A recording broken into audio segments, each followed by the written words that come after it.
video is brought to you by Andy Gone Nuts. 100% guaranteed fresh coconut water delivered straight to your door. Call 876 309 6128. That's 876 309 6128. Refreshing and affordable.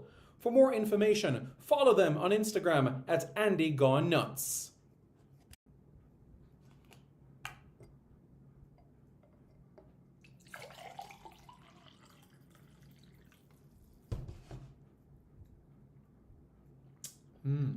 Truly refreshing.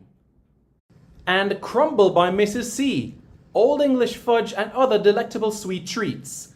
Call or WhatsApp 876 586 0471. That's 876 586 0471.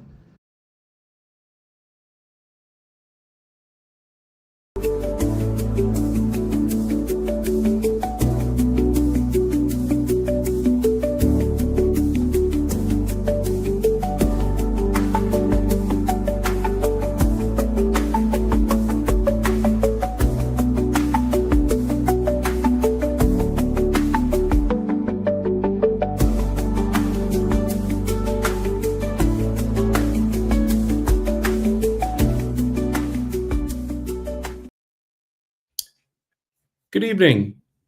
Hello, everybody. How's everybody doing? Everybody doing okay?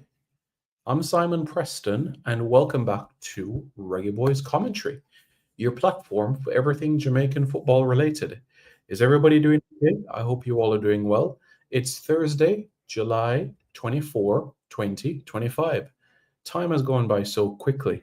We're already in the middle of the year, 2025, and you could say we are halfway through what is needed in this calendar year of 2025.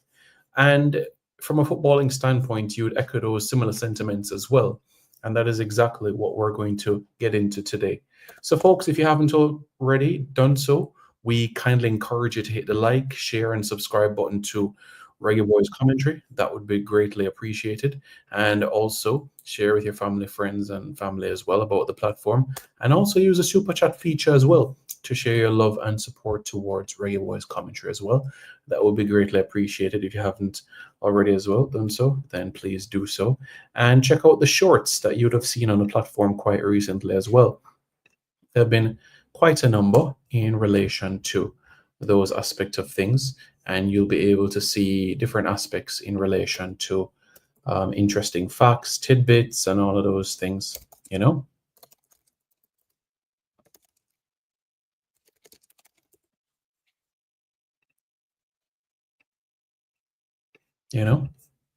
So this is what I would say there.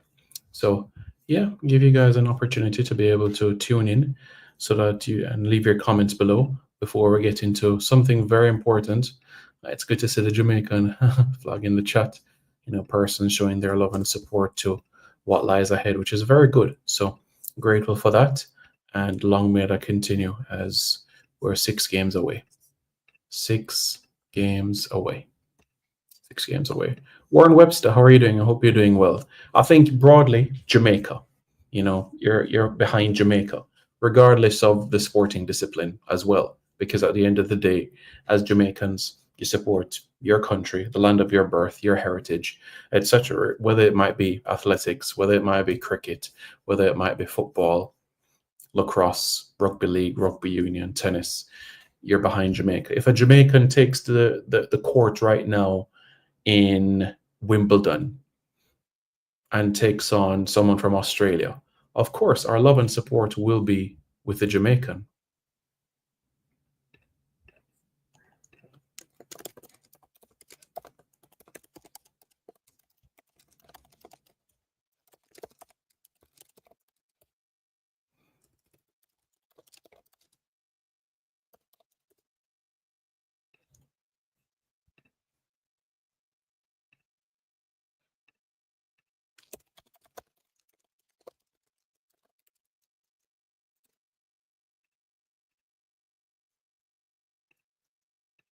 So yeah, so what I will say is this, in relation to one of the most highly anticipated questions across the internet in the summer of 2025 has been, when are the matches? What are the specific dates of the matches for CONCACAF World Cup qualifying?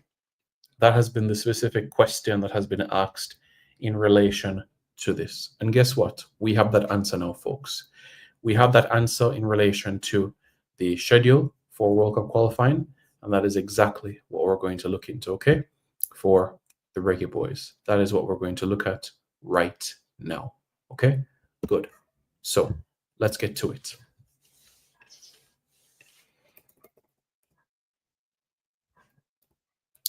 September 5 and September 9, okay? Johnny Powell, how are you doing? Hope you're doing well. So September 5 and September 9, those are the dates for the games in the September window of World Cup qualifying. In October, the games will be on Friday, October 10 and Tuesday, October 14. And the November window, Thursday, November 13 and November 18. So persons can start making their preparations and plans in place for what lies ahead. So I'm going to drop the dates in the chat so that persons can make their preparations for the games.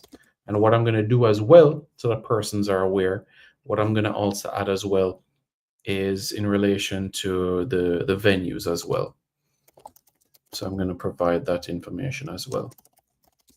A bit of context as well. So September window, September 5 and 9. The October window, it is October 10 and 14. And in the November window, it is November 13 and 18. That is what the three windows look like ahead. Now, with all of that being said, let me add this. In the September window, it follows a Friday, Tuesday days of matches, and in the October window, it follows Friday, Tuesday. However, in the November window, it is Thursday, Tuesday.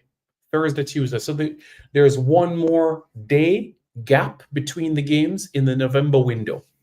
And you might say, why is that? It's because all the matches in particular on November 18 are going to take place simultaneously, going to take place at the same time.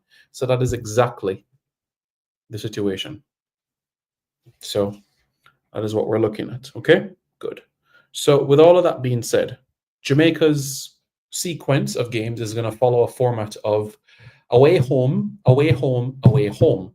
That is the format that it is going to follow in the September, October, and November window. Away, home, away, home, away, home. All right. What about the other teams? What does it look like?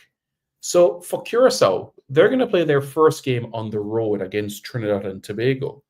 But their next three games are going to be at home. They're going to play at home to Bermuda. They're going to play at home to Jamaica and then home to Trinidad and Tobago.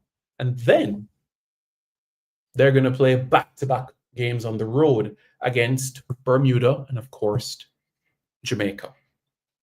Trinidad and Tobago now, they're going to play home, away, away, away, home, home. So after their first game at home, they're going to play 3 matches on the road. Trinidad and Tobago, 3 matches on the road. That is what they're going to do. Whereas Curacao, they're going to play 3 matches in a row at home. So Curaçao's October window has them playing back-to-back home games. They're going to play at home against Jamaica and home against Trinidad and Tobago. In a sense, you could say that 3 of their first 4 games are going to come up against Trinidad and Tobago twice and Jamaica once. They're 3 of their first 4 home games. 3 of their first 4 games, Curacao are going to play 2 against Trinidad and 1 against Jamaica. While the same thing for Trinidad and Tobago, 3 of their first 4 games, they're going to play once against Jamaica and twice against Curacao.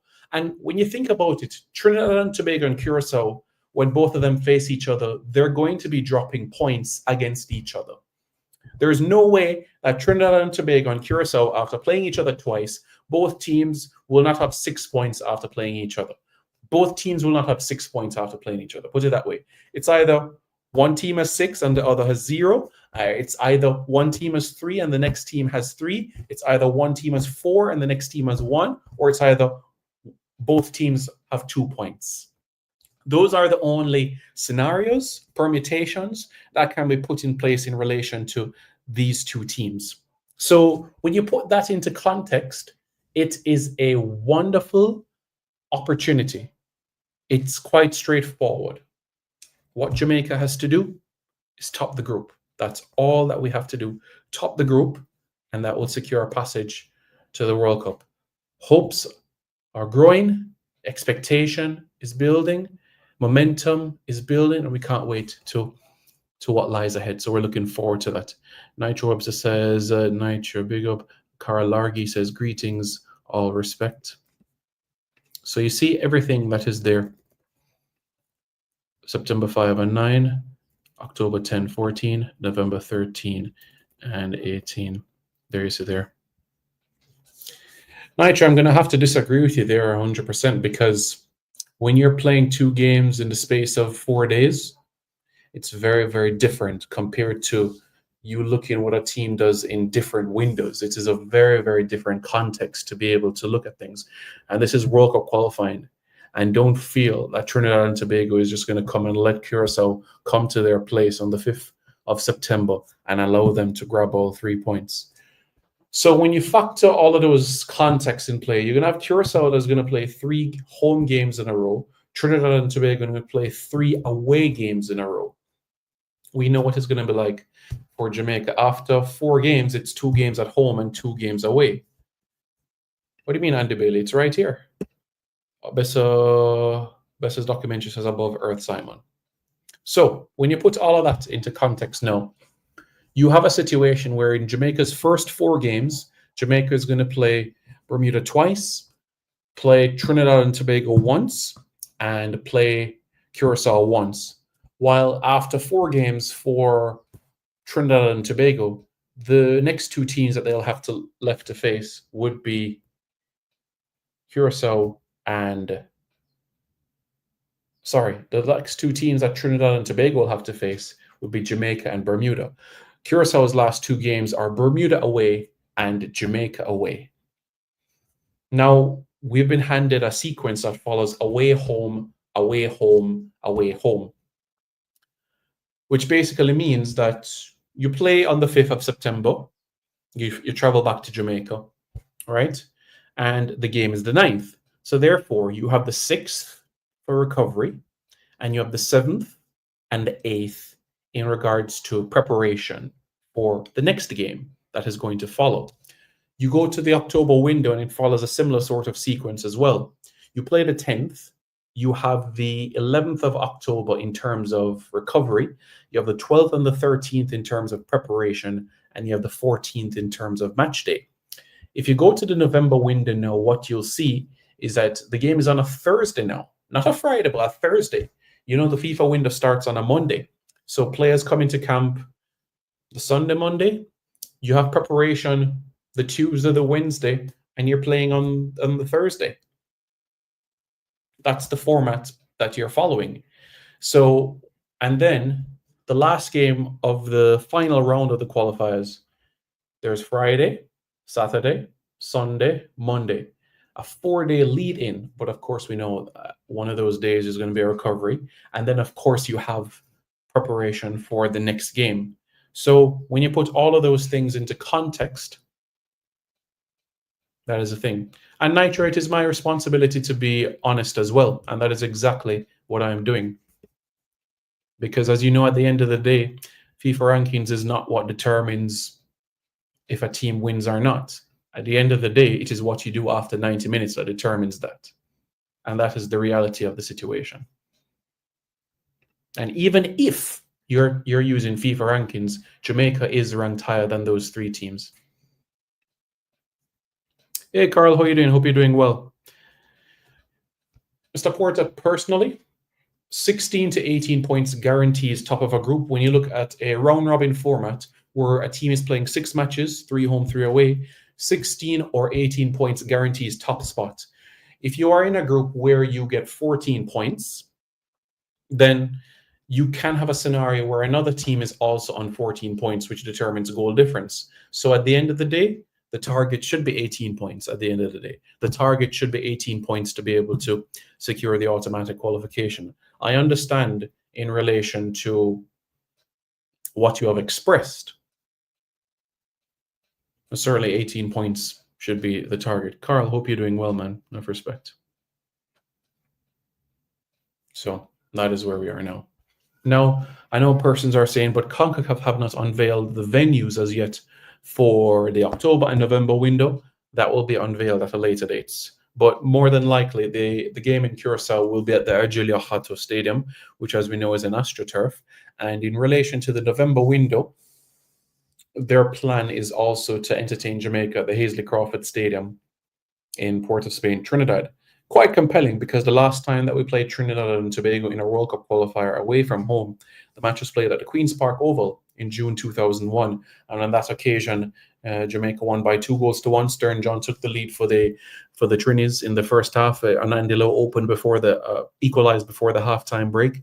And then in the second half, Dion Burton put one past goalkeeper Clayton Ince to secure that 2-1 victory on that day at the Queen's Park Oval in Trinidad. On one bench, on the Jamaican bench, it was Clovis de Oliveira as the head coach.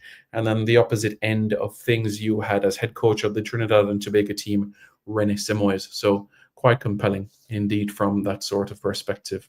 But Nitro, that is absolutely incorrect.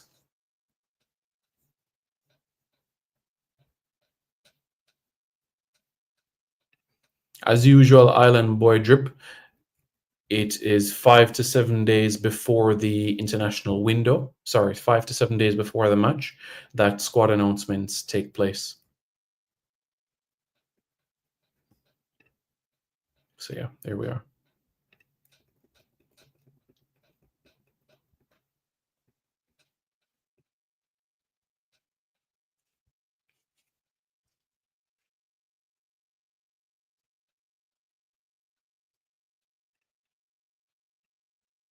So that is where we are now. And as everybody is abundantly clear as aware, we've seen how things have improved in terms of logistics, travel, all of these aspects of things. So Jamaica uses charter flights to get to matches, places, venues, and all of that jazz. And that improves things tremendously.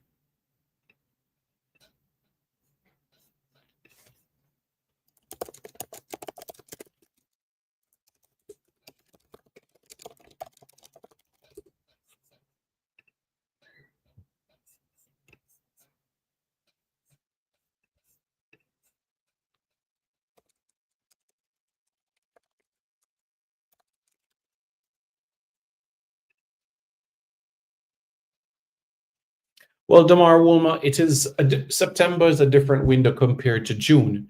May, June, when we had Unity Cup, World Cup qualifiers, and the Gold Cup, that is at the back end of the season, where players, of course, you could say some would be knackered, some might be leggy. Whereas a September window is after a pre-season where persons' fitness improves and match sharpness. So September is a different sort of window compared to a June window. And it's very good, especially for players who are in North America. So you think about Andre Blake, you think about Jamali Waite in September, they're basically in mid-season, late-season form. They already have under their belt games, whereas our players who are playing their trade in Europe, they would have 4 league games and a cup game, maybe 6 games under their belt, depending on which league that they're in Europe specifically. But the September window is a different window compared to other windows, such as a June, where you have World Cup qualifiers and had Gold Cup. So September, it's a different, you could say, type of window compared to the summer windows. As you are starting a season, the players would have gotten their 10 days before going to preseason with their clubs. Preseason, once a player takes part into preseason, they always tell you that is the toughest 2 weeks of their life, as they get match sharpness and fitness together. So those are aspects that are checked off. And these are professional clubs. They're not going to put a player on the field of play unless those two elements have been ticked off: the fitness and the match sharpness. So those are two things that are ticked off by the clubs before they take the field. So with all of that being said, I'm sure you're aware about that, about the fitness.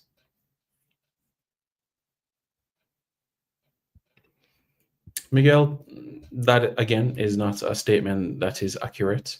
There's planning, preparation to ensure all of these things falls into place. No, not at all, Nitro 69. I'm not sure if you've watched CONCACAF football, but the Bermuda National Stadium is a football and athletic stadium. The Ergilio Hato Stadium in Curacao is an astroturf, which means it is artificial grass. It is a football specific facility. And the Queen's Park Oval, sorry, not the Queen's Park Oval, but the Hazley Crawford Stadium in Trinidad is a venue that is an athletic/football stadium. So no, they're not cricket fields. They're not cricket fields at all. Cricket is not played on any one of these away games that Jamaica has. And if you factor in Jamaica's last 15 away games against Caribbean teams in World Cup qualifying, Jamaica has 12 wins and 3 draws. You'd have to go back to 1976 to find the last time that Jamaica received a defeat against a Caribbean nation. So in terms of the venues that Jamaica will play, the Bermuda National Stadium, most likely the Ergilio Hato Stadium in Curacao, which is an astroturf. And it's no secret we've played on a similar surface against Nicaragua last year in the group stages of the CONCACAF Nations League. And finally, in relation to Trinidad, the Hazley Crawford Stadium is no stranger of a stadium to Jamaica. We've played there on numerous occasions. And even in the Nations League under coach Halgrimson, when we took on Haiti and defeated Haiti by 3-2, that game was also on that venue. So you had Andre Blake played there, Dexter Lembikisa has played on that surface as well. Greg Lee has played on it as well. Damian Lowe has been there. Bobby Reed has played there. Leon Bailey has played there. Shamar Nicholson has played there. Damari Gray has played on that sort of surface as well. So when you factor in all of that, Kaheem Dixon has played on that surface as well when he scored on his debut for Jamaica. So for about 10 players, they have played at the Hazley Crawford Stadium already. Yes, Nitro 69, there is a GPS software that does all the data tracking of players once they're in camp, when they're in camp. So yes. Ordell Lowe says, bless up, Simon. How are you doing? Hope you're doing well.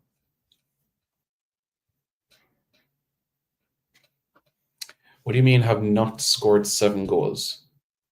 What time span are you looking at in relation to that? Because if you're talking about summer, 3 against Trinidad, 2 against Nigeria, that's 5. 1 against BVI, that's 6. 3 against Guatemala, that's 9.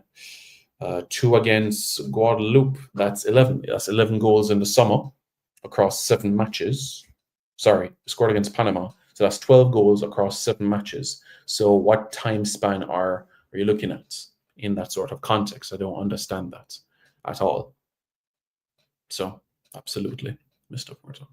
So yes, preparation continues. You know the dates and the venues, and based on the format of away, home, away, home, away, home, you have to feel like all of this, it bodes well for Jamaica. Our second game in each window is a home game. End the window with a bang. End the window on a high. Start the window on a high. End the window on a high. Start the window on a high. End the window on a high. So great opportunity to be able to do that tremendously. Yes, if not tomorrow, then sometime next week, there should be information in relation to tickets and allows fans an opportunity to be able to get bundles as well. So you could be able to buy tickets for the 3 games together, the Trinidad home game, the Bermuda home game, and the TNT home game. Sorry, the Curacao home game, the Trinidad home game, and the Bermuda home game, 3 in 1. So I'm sure that information will come out in due course. Blair Video, these are 4 countries that have an opportunity to qualify for the World Cup. So there is no easy match. When you bear in mind the quality, the tenacity, the people that we have all the tools in our acumen to be able to achieve what we set out to do. And as you know as well, Nitro 69, it's no secret that when Isaac Hayden plays for Jamaica, how Jamaica looks good and gets positive results. We saw that at the Unity Cup and we saw that against Guatemala in the CONCACAF World Cup qualifiers as well. And as you know, at the Gold Cup, Isaac Hayden wasn't there and Bobby Reid was not there as well until that very, very final moment against Panama. He was recovering from an 8-week injury as well. So when you have in an Isaac Hayden, when you have in a Bobby Reid, then you do look, as a team, you look more compatible as a unit, you look more fluent as a unit. So if you are factoring specifically just how a team looks in a Gold Cup to determine how a team is going to look at the end of the year, then that is absolutely naive to do 100%. Because the very, very same thing that you're saying is the same thing that person said in 1996 when Jamaica got knocked out in the first round of the Caribbean Cup.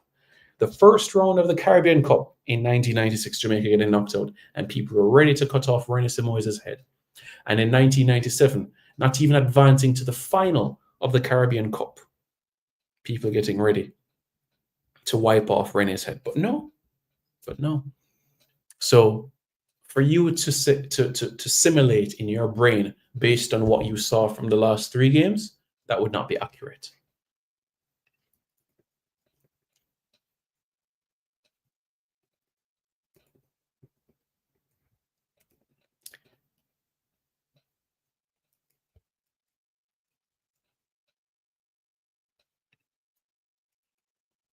What do you mean one game, Warren Webster? What do you mean one game? I don't understand what you're saying there. You're asking if I'm giving away tickets? No, I, Simon Preston, I'm not going to give away tickets. No. However, on the jff.quappy.com, tickets will be available for purchase. He's looking for a club, Richard Green. As you know, it's a process that takes time. It is not something that you can just snap your fingers and you end up at a new club. You have different processes in when a player moves from one club to the next. You have the club that he's currently at, which is the parent club. You have the future club, which is the club that he would join next. You have the agent that is also involved in the process. So you have 3 different stakeholders that are part of the progress. And until those 3 stakeholders are on the same page, then a player cannot move to the next club. If there's one stakeholder that doesn't see eye to eye with the other 2, then there's problems. And that is the reason why you find that a lot of transfers end up going down to deadline day or perhaps even to the wee hours of the morning because of situations like this, because it takes time for these things to happen.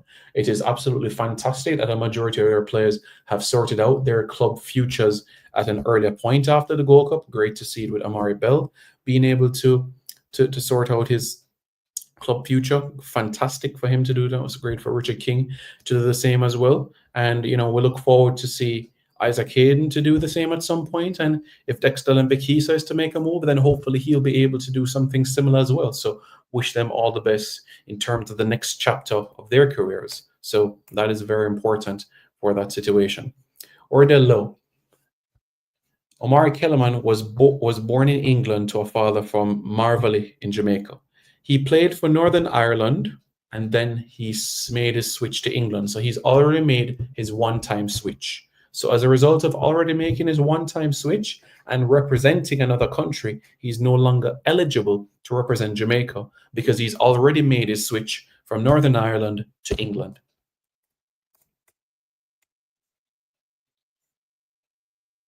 Yeah, Miguel, and I don't know why you feel that there is no works.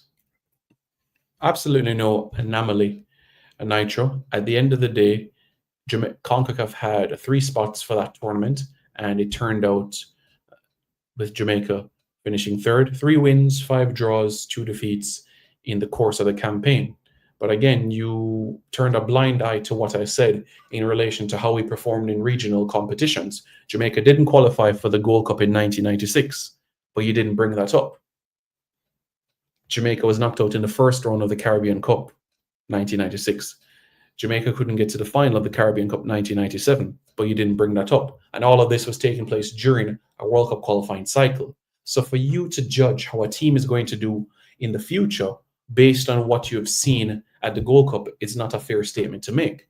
Because if you were to use that logic and say, okay, Jamaica got to the final of the Gold Cup 2015, Sure thing for 2018 Russia.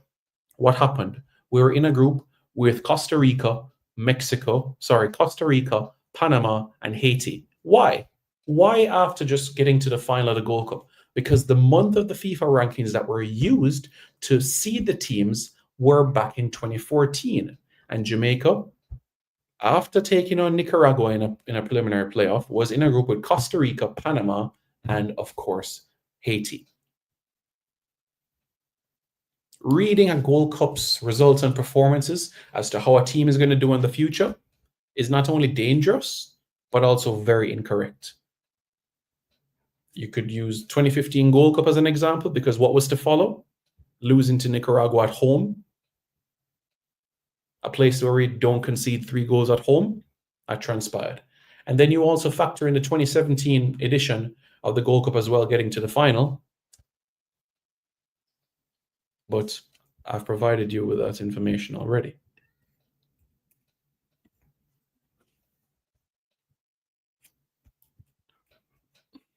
What are you talking about, hunger belly? There's always a pre-match meal. So for you to say that players don't eat, that is incorrect. Absolutely, it will happen. It will. Yep, the Charlton took on Wellstone yesterday in a preseason friendly. The match ended 3-0 for Wellstone. Sorry, 3-0 for Charlton. But can you imagine what that would be? The left back at a club is being a reggae boy, the right back at a club being a reggae boy, the central midfielder being a reggae boy, and the wingers being reggae boys. 5 players at the club. That would be something. That would be something. And can you imagine at the end of the summer if Isaac Hayden were to join that mix, to have that sextuple of Jamaican players? Yeah, because remember, you have a trio, you have a quartet. After a quartet, you have a quintet, and then you have a sextuple, which makes it 6 people. So, yeah. That's what I would say. So, BM, how do you account for the diligent performances within the Nations League, and how do you account for the diligent performance against Guatemala at home in World Cup qualifying? You can't say that there wasn't cohesion, and you can't say that there wasn't a settlement in that sort of aspect of things. When you look at it, you see exactly what I'm saying. We had Isaac Hayden, and he was critical in that aspect of things. And you know, at the Gold Cup, he wasn't there. Bobby Reid and Damien Lowe for those next 2 fixtures. Mason Holgate as well picked up an injury. So you understand the context of where I'm going with all of this. So for you to say what you're saying, again, not accurate. Okay.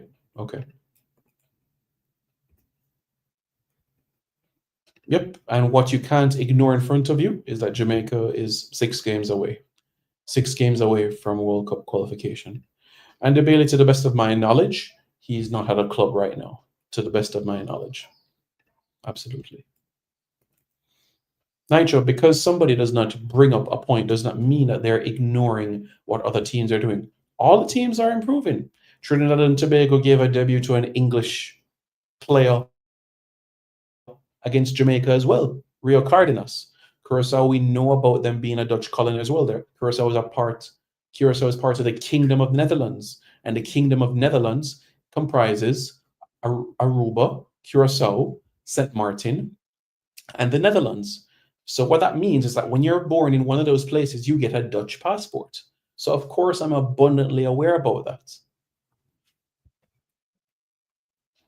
And guess what? Jamaica is also doing the same as well about recruiting players from England as well. So saying that somebody is doing something in Jamaica is doing the exact same thing.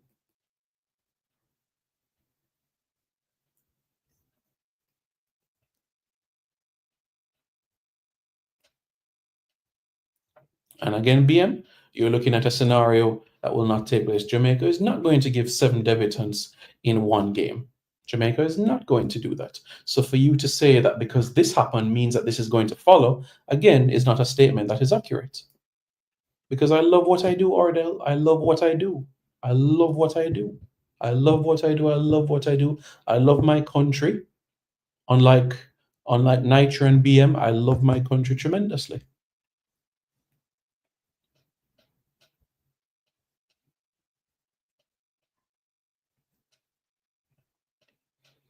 Because he's not in a top five league does not mean that he hasn't regressed. At the end of the day, it has been down to opportunities. He had a tremendous loan spell at Hearts where he helped them secure UEFA Europa League qualification. He scored goals and had assists at the club as well.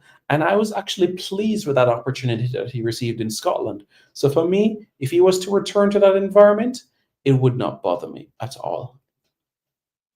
Well, again, Warren Webster, when you have a Bobby Reed, when you have an Isaac Hayden in the mix, you have a midfield that has mobility, a midfield that has stability, and a midfield that will provide wins for Jamaica.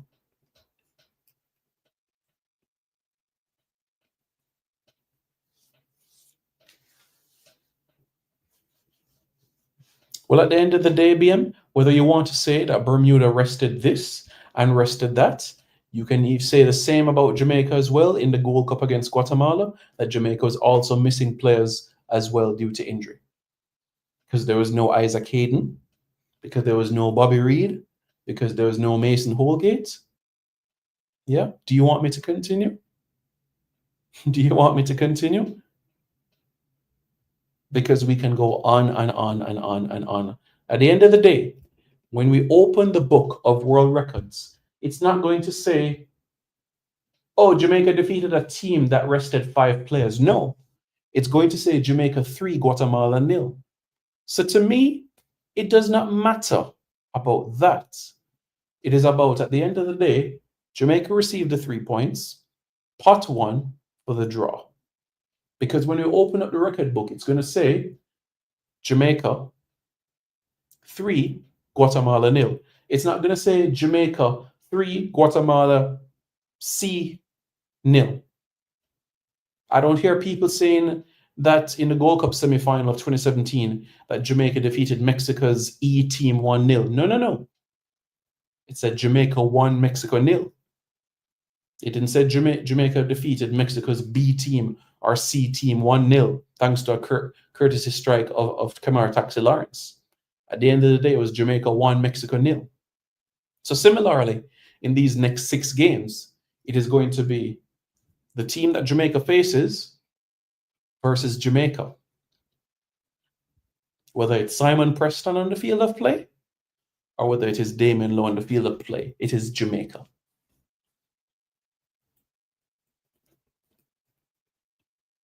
He is a difference maker. Thank you, sir.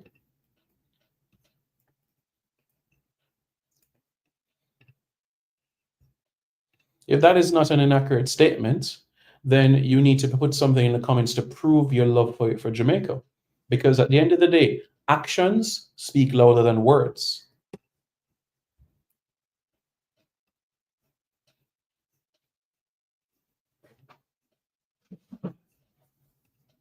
Yes, MF, and that is certainly something that the attacking gems can do. Center forwards, the wide men, creative midfielders, absolutely. He's without a club order, though. We'll see what happens next. Maybe at the back end of the window, he'll find a club, but let's just say that he's not retiring from professional football. He'll find a club. The question is, where? Yes, Nitro 69, he is the brother of Julian de Guzman. Julian de Guzman that was born to a Filipino father and a Jamaican mother. Yes, Julian de Guzman and Jonathan de Guzman are brothers. So yes, they are brothers. 100% accurate.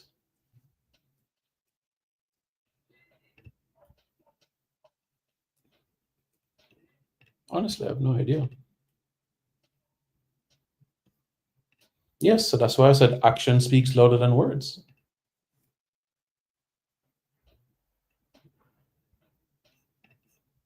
Absolutely, DJ Gigs, because guess what? How do you qualify for the World Cup? You qualify for the World Cup for topping your group. What determines if you top your group? What determines if you top your group is by the team that gets the most points. How do you accumulate the most points? Naturally, by the results that you get. There's 6 games. Results is what is going to take you to the World Cup.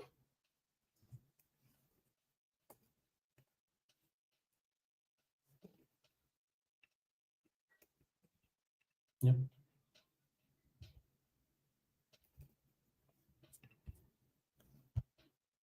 Isaac Hayden, you saw in the provisional list, there was Gennaro Johnson.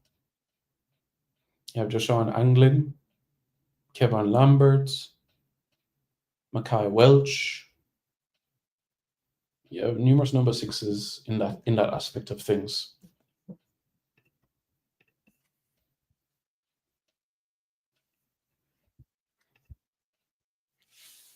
And again, persons have to understand that when somebody has represented England at youth level, USA at youth level, Canada at youth level, Netherlands, Germany at youth level, if you want them to represent Jamaica, having a passport is not the final step. The change of association is important. Well, Nitra, as you are aware, when Brandon Cover went over to Port Vale and Fleetwood, we saw him operate as a right back. We know very much so in terms of his role in the midfield. Is he somebody that's going to do the dirty work? You know, that is a question that I'm sure that you can answer effectively. Because a number 6, as you know, has a very specific task and role. As you know, Delano Splat has moved to play professional football, from Fulham and going to AFC Wimbledon, a League One club. So it's important to get first team experience. We'll have to wait and see in relation to Brandon if he's going to be staying at Leicester City or if he's going to be moving. No, not necessarily, Damar, because it's 6 games. We're not playing 38 games to qualify for a World Cup. We're not even playing 14 games to qualify for a World Cup, where you have a string of games to be able to develop that in a particular. It's 6 games, 6 games to qualify for the World Cup, 2 games in each window. Each FIFA window is 10 days. So apart from the days that you actually have matches, you're only going to have an opportunity to train with the team 2 days. The first game against Bermuda is on a Friday.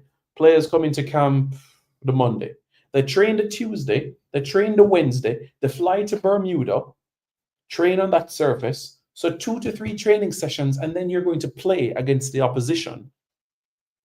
You fly back to Jamaica. You have a 2-day lead-in, and then you're playing again.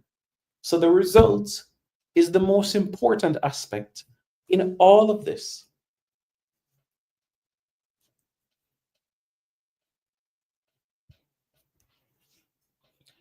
Exactly, Miguel. Exactly. It doesn't. Because at the end of the day, it says Jamaica 1, Mexico 0, and Jamaica 3, Guatemala 0. That's what it says. It's not going to say, oh, Jamaica defeated Mexico E team 1-0, or oh, Jamaica defeated Guatemala team that rested 6 players. Well, guess what? Jamaica also had 6 players missing in the Gold Cup, and everybody knows that. You heard what I said, BM. Actions speaks louder than words. So what you've just said is not accurate. And no, that is not an accurate thing to say. Showing love, maybe I need to tell you what the definition of love is so that you are aware of it. Okay? The definition of love is an intense feeling of deep affection or a great interest and pleasure in something. That is the definition, so that you're aware.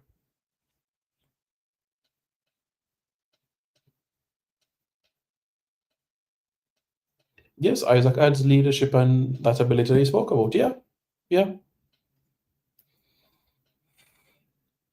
As I said, Demar outside the United States, Canada, and the UK, Germany, and the Netherlands are other markets with Jamaicans. Yeah.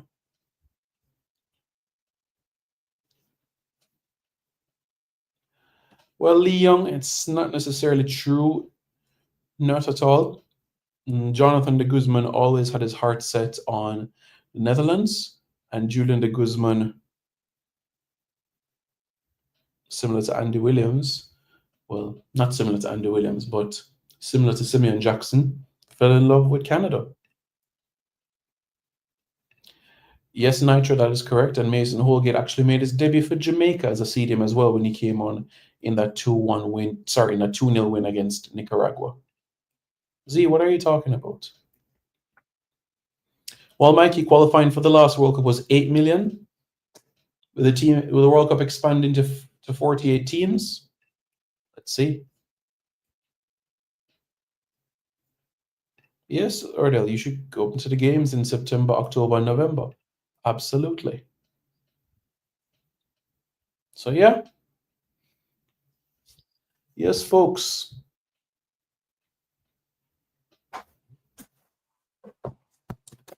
Whoops.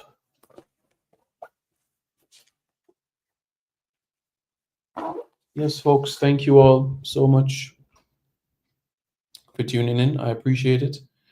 Please don't forget to hit the like, share, and subscribe button to Reggae Boys Commentary for more content. That would be greatly appreciated.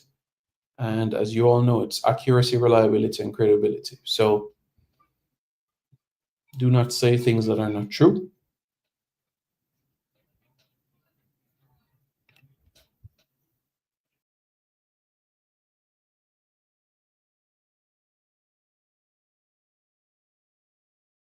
Call 876-309-6128. That's 876-309-6128. Refreshing and affordable. For more information, follow them on Instagram at Andy Gone Nuts.